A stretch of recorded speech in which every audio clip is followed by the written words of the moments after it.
As Insigne at the back post gets his first goal of the season. It's some lovely attacking football. Oh, yes!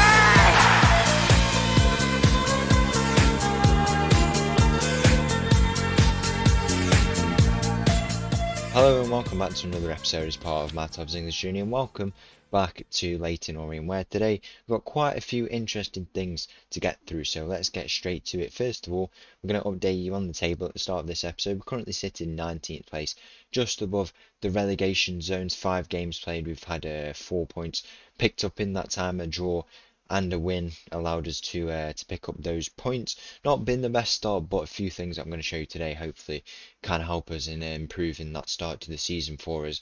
One thing I'd like to take a look at is the dynamics. The club atmosphere has gone up to very good, and that reason is probably because a lot of the young players who, if I go to the tactics, who used to fill up these areas here, have now I've released them from the club because I didn't realise how much they would actually impact the dressing room atmosphere. You've got to remember that even if players are not in your main squad, they are still part of the dressing room and still are a part of the squad. So any issues that you have will come up in. You've probably seen it, to be fair, a lot. We've had a lot of issues appearing here from players who want new contracts because they've already been run down.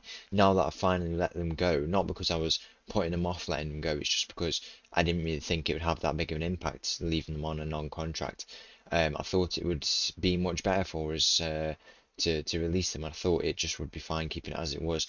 So I decided to release them, and now this club atmosphere is just shot up into very good. All the boys are so happy at the moment, which is so good to see. And hopefully this can be a bit of a turning point for us. Taking a look at the schedule, we've had some quite narrow losses, to be fair. A 1-0 loss away from home, and then a 1-0 loss also away from home here. So it's been very narrow in terms of the losses we've had. But if we can start to turn that around, start to score a few more goals, and we already have had some quite big scoring games in this season. If we start to turn that around, that would be, I mean, we have the potential to improve. And in today's episode, we'll be definitely playing a home game in the league, and hopefully that can help us in picking up some points in the league. If we take a look here in the Carabao Cup, just a week ago, we played against Bristol City, a championship team who are 6th place at the moment, so pushing for those playoff spots as it stands in the league. And we went and beat them in their own stadium 3-0. Proper good performance for us. I was so happy to see that win. It's probably the best win we've had at our time here in our Leyton Orient, and now we're going to go into the next round of the Carabao Cup against West Brom away from home, who currently sit in 4th place. So a similarly matched team to Bristol City, and if we can go and do the same thing, the cup run. I'm not going to say it. I'm not going to say it. I don't know what I just said. I didn't say anything what before that. I was just speaking about Bristol and West Brom. Nothing else came after that. But we're going to play that game today in the Carabao Cup. Let's just say we're going to lose. How about that? Hopefully, I mean that we're obviously going to lose, so that means we're going to go out against this amazing West Brom team. Even off the back of that win against Bristol City, we have to lose. Hopefully, that's done us some favours. Keep that on the slide though. But yeah, that game's going to come up today. That'll be the first game of today, and then after that, we'll be playing at home against Lincoln in the league. We've also had some more transfer activity. We've brought in another goalkeeper in Josh Keeley. He's on loan from Birmingham. He's looking like a good overall goalkeeper, probably our starting a goalkeeper over Setford because he is a backup goalkeeper, and if he can come in, he is looking like he'll develop when we do need to call upon him. But Keeley is looking really good. To bring him in on loan, good for the finances, and yeah, overall looks like a very solid goalkeeper, young goalkeeper still. And should he leave at the end of the season, we might be able to pick him up if he has a good season here at the club. So that's another good signing. Also good on the loan fee as well. So that's very good to see. And also the final thing, we've actually sold Alex Jeffcoat. So this does break the record for Leyton Orient in terms of the most highest transfer fee ever received. If you go and take a look, I'm not too sure where it's at. There it is. So highest transfer fee received from 1.981 million. That's rounded to 2 million, obviously, but we did get 2 million, so that's now the new record of highest transfer fee paid, so that's received. I mean, so that's really good to see. It's the most in such a long time for the club, and I mean, to let a player go like that for that much money is really good to turn over, and it's also rising as well. So we could get another 2 million on top of that come the end of season, taking that into next year, thinking ahead for all the transfers we can make in the next season should we stay here. It's really, really good. And if he starts to play there, which if we're going to take a look if he has played any games yet, I assume he probably won't play loads of games, to be honest. He's even gone to the under 21s, but if he I don't know if that same thing counts as the league. If he gets like 10 goals, stuff like that, playing in attacker position, we will get an extra 2 million hopefully going into and if he makes his international debut as well, we'll get that 2 million going into the new season. But we have this 2 million already. It's absolutely amazing to see. I mean, if we adjust the budget, we can get so much there.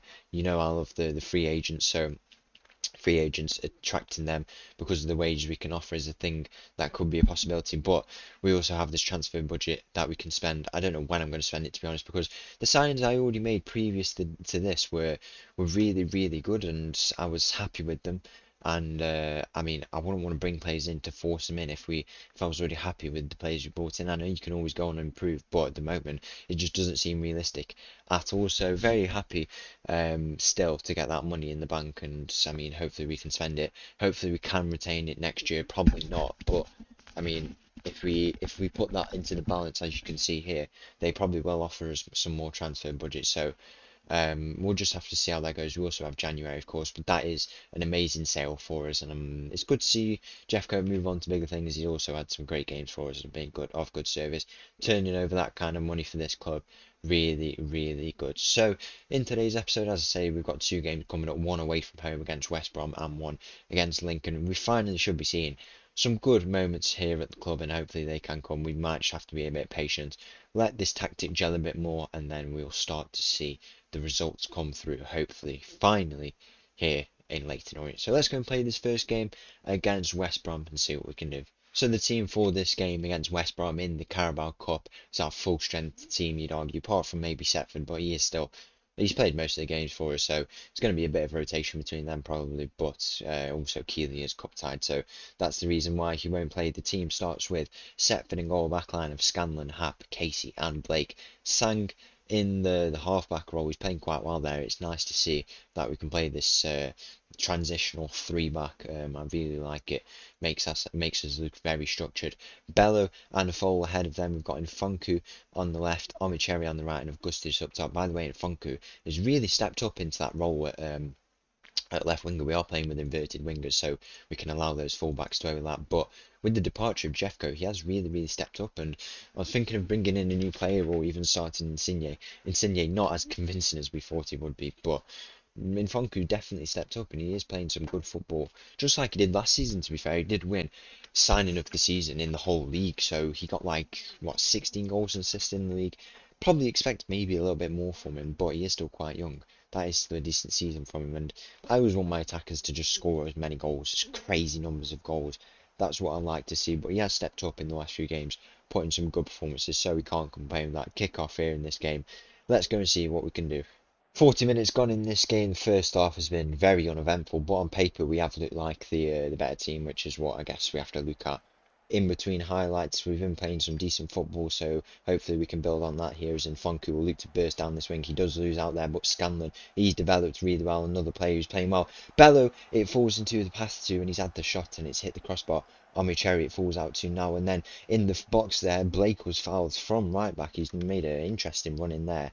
He was fouled, but apparently nothing given. And now we go into this three-back structure, and the players have time to drop back, and it was Casey who's come across there. And with that structure, because no players can run through, because Sang is holding down that bit more of an advanced centre-back role is probably the best way to describe it, that allows the play to slow down for West Brom, and then as midfielders can track back. It's really interesting to see, and it's the perfect tactic in my mind. It's probably what I would have liked to have done in any team, but to set it out that well and have those roles working as they do, it's a really good tactic for me to see in action. But West Brom do get the early goal here. It is some near to the goal defending, different to what we were just defending in that style before. It's a poor goal to concede, to be fair. We should be coming across for that ball in the middle. But we've got a big second half here. We have started the game very well. If we can convert some of this ball that we have into chances, then we could be on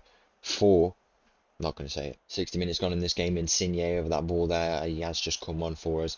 Slotted into that striker position for Armicheri's actually come off, but Augustus has gone on to Armicheri's side, and we've also brought on Brooks into the halfback position. So no longer will we be playing with Sang in this game. It's a bit more risky. I mean, Brooks can play a bit more of an advanced role. He's not very natural in that halfback position. Maybe we do push him up a little bit more, but we do get a bit of a different dynamic in him than compared to Sang. He's been playing really well there, and it's good to see that Sang has been able to step up there. I did say I saw the potential in him, and he has gone and started to perform well there.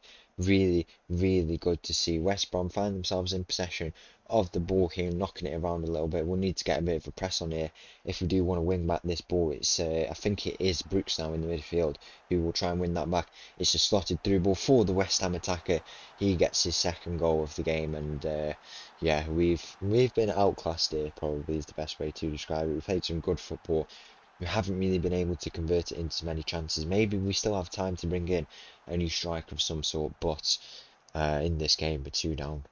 Just after that second goal for West Brom, will look to come on the attack now. Blake on that right side plays it ahead to Augustus, and Fonku's waiting in the back post. He doesn't manage to win his header, but now Scanlon will come and pick up this ball. He plays it to Bello in the midfield. What a ball over the top to Augustus. Augustus will square it in the middle. Insigne is definitely not going to reach that, but the play will continue. Augustus has the shot now, and it does go in. I don't know if there was an offside in the build-up there. It looks like the goal will go in. Bello and Augustus there linking up twice, and it's that Bello's passing range, absolutely insane. Look at that. The first pass, I think that was the offside moment, but it does stay on. And then again from Bello, what a ball. His passing range 16-17 must be some of the best in the whole league, maybe even the best in the whole league.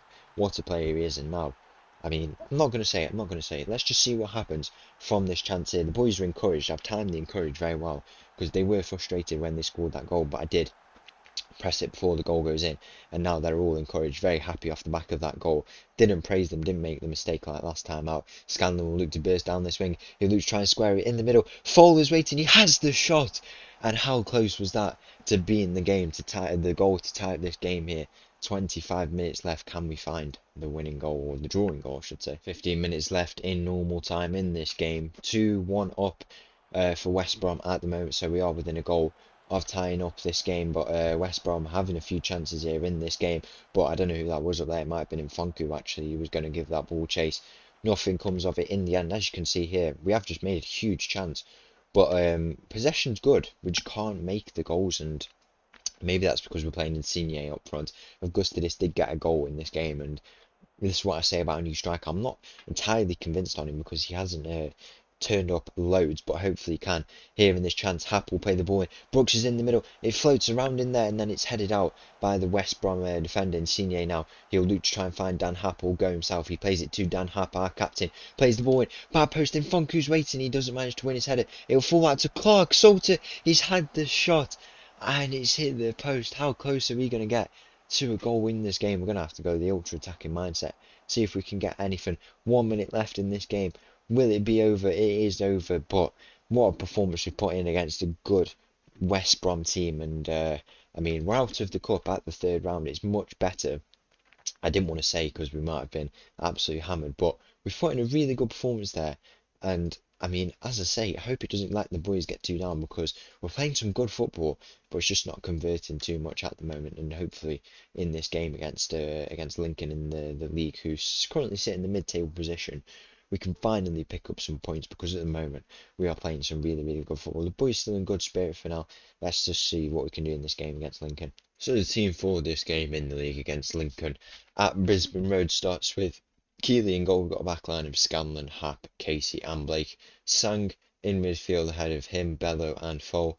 And up top we've got Nfonku, Armicheri and Augustus. Kick off here in this game against Lincoln. It looks like they will have the first chance of this game, so we need to put up a good defensive display here. They'll come in the attack, and Keeley is forced into a big save there. It's a very nice save from him. It's going into that far corner, and he has stretched across to get that. He's very tall there in the box, as you can see, at 190, I think. It's exactly what you want in a goalkeeper, to be honest, and hopefully you can have a good season for us. We have quite a few loan players, which is something that has built up, and I mean, I'm not really one to complain. If they can get us promoted and then we can spend some of this money into next year, that would be really, really good. And I mean, as I said, you know, the transfer budget we got off the back of that Nfunku sale, if we not Nfunku, Jeffco, I mean, sorry, if we could keep that money going into next season, we could build a really, really good team. 2 million in the championship, that would be really, really good, and I literally don't see why we can't go and do it. We need to up our game a little bit, but once we start to gel a bit more, obviously some of these boys have only just come into the team and they need to have this time to improve. Once that starts to happen, I think this is the season. I'm convinced something can finally happen. Keely there, forced into another save, I believe it might be a goal kick. Bit of a mistake at the back there, but as I say, you know, I definitely see the potential in this season.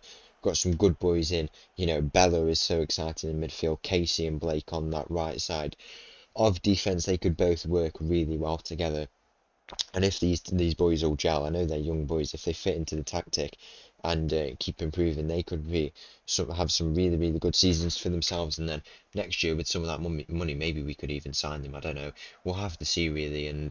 But we need to turn up in these games. I think we've got the best team I've seen in our time here at Leyton Orient. So many exciting young boys in the team at the moment, and hopefully they can steer us to some success finally in our second full season here at Leyton Orient. But looks like in this game for now, Lincoln have been the ones who've had the fair share of attacks. Once again, they'll have another one here. Sang stepping up and making a nice tackle there, but it does come back into the possession of a Lincoln player. But now it's a big header at the back from Casey. We sit quite deep, as you can see here. That player in the midfield, he's got a lovely mohawk on him, to be fair. Fair play to him. Lincoln on the attack once again, and that shot does go, and I think it might be disallowed, or maybe not actually. Yeah, it has been actually. So quite fortunate. We need to turn this around a little bit. Not been our best defensive display. I don't think we're getting caught out in the wrong ways though. These teams are just playing very well at the moment. We're just not converting this possession into as many chances as you'd think we'd be able to get. Maybe we still need to bring in some form of strike. I don't think it'll come now. Maybe in January, if boys are loan listed. We still also have the free agents, but it's not been something I've considered till later. Maybe that is a bit of a mistake. No, Augustinus is still having a good game, but I mean, maybe we should think more into the wingers. They need to produce more for us, and if they're not doing that for us, then how is Augustinus ever going to score? He is very deep here, as you can see. He plays full ahead of it. Armicheri's going to play it into the back post where Nfunku is waiting. He doesn't win his header once again. It's been a bit of a common theme. The boys not being able to win their headers, and maybe we go to low crosses. Augustinus has played a ball there, and he's made it 1-0. I think it's going to be disallowed, but it's our first real attacking opportunity. It's not been disallowed, so Augustinus was onside there, and he gets our first goal of this game. And maybe I am right, maybe Augustus can score. He was very deep to start off that attack, but then he jumps into that box there, and he finishes off this ball. If you can take a look at this, Bello just plays it into the path of Augustus, and he makes it 1-0 just before half time. Lovely stuff. 55 minutes gone in this game, a few changes pending for us. I've noticed that we do quite struggle a little bit in attacking depth, and I did try to bring in some players, but it's the same thing with the striker situation. It's been tough to bring in players, but I don't think we'll need them. As Insigne at the back post gets his first goal of the season. It's some lovely attacking football, and none other than Lorenzo Insigne gets our second goal of this game. He has come on for Nfunku, who has picked up a bit of an injury. Hopefully that's not too bad for him. I was saying about the depth, but if we can call on Insigne and he can do stuff like that, it's a lovely run into the back post. And now we might have the chance to get another assist here. The ball into the middle doesn't come to anything, but it's a lovely finish from him. That composure, you've got to remember, he's 37 years old, and it's a lovely ball out wide against Armicheri, the reverse of what happened with the goal. It comes to Blake, our right back. He's going to try and advance it. Maybe he plays it to the very capable Sang. This whole team looks like it's playing around Sang. Armicheri plays it to Augustus in the middle. It's a loose ball. Bello might look to have the shot now, and what a player he is as well. Bello and Sang in the midfield playing some amazing football at the moment. Blake it comes out to on this right side. He goes back to Casey. Now it comes to Bello, and he'll go to Sang, who sits at this half-back position. Looking really, really good. It allows Casey to step up if he wants to. It just allows a lot more confidence. And if Sang ever wants to step up, he knows he can, because of the players sitting behind him. He plays it across the line to Hap, and now Hap will go along to Scanlon. This is some amazing football. I'm loving seeing this. Scanlon, Luke trying to deliver it in. Army Cherry's waiting in the back post. He'll go for the header. It falls into the path of follow, and in the end, it's quite a bad finish actually. But this is finally some really, really good football. The way we just passed it around there, taking our time to craft out the chance. I think it was deflected actually, so it wasn't the worst finish. It was just deflected. The keeper does come and claim it to slow down that attack, but that is finally some amazing football. What we've been wanting to see for so long, and we have gone 2-0 up in this game off the back of that Insigne thing. And maybe we don't need to worry about depth in attack, because if we keep playing like that, then we don't need to have any worries. But the boys do get quite injury prone in attack. That was something that did happen last year, and it is fairly the same, because we could score goals. It was just about defending, and maybe this new system helps us in that defending side of things. But we'll get to demonstrate it a little bit here as 70 minutes goes, and Lincoln will come on the attack here. That shot is blasted over the bar, so maybe no defending needed. But the way we set up then in that attack with that 3 at the back and just playing it out to the wing backs who could step up so far because we're so secure at the back, it's so nice to see, and I'm happy that that's finally come into existence. But they have pulled a goal back here in this game, and now we do need to be a little bit wary, because I mean, we still do have this lead, but we need to manage the rest of the game. We're gonna have to make that attacking change. There's nothing else really what we can do, not even converting him into a winger. So it's going to be a tough final few minutes, but hopefully we can get ourselves over the line in this game. 82 minutes gone in this game, and Lincoln once again coming in the attack. This is where I said we need a bit of patience, because I mean, if we were to concede here, I might have just sworn it into existence. That pass is very poor from that player, luckily. But as I say, if we were to drop points here, I mean, after the way we've played, this is why I say we need a bit of patience, because we've clearly played so well. But I mean, we can also be quite complacent, and we don't want to lose points if we don't have to. And then, as I say, if we want to pick up points, we just have to be patient, play how we have at most points in this game, and don't concede. And then, just as simple as that, really. Score in one end, don't concede in the other. That's how it goes. Sean Dyche said that, and we're going to follow that any tactic we play, even if it's the flat 4-4-2, or we play this gegenpress style. That's the way we have to think about it. A bit of patience needed in this moment. Lincoln once again will come on the attack. It's a nice bit of defending by Scanlon there to get it. I mean, it's a poor clearance. He got over to it very well, but Lincoln have got a goal to tie up this game, and we need to see if we can go and find a winning goal here. Full time here in this game, a draw we take away from it. Very unlucky in my opinion. I mean, we just turned off a little bit into the final moments, but at least we're finally demonstrating some good football, and I definitely think there is potential going into the rest of the season to improve on that. We just have to see come the next episode. A few games in between that, hopefully we can build up a bit of momentum for going into that. So once again, thank you for watching. If you did enjoy that video, please make sure to leave a like and subscribe. I'll leave you with this little tune, and I'll see you again tomorrow. Thank you. Bye bye.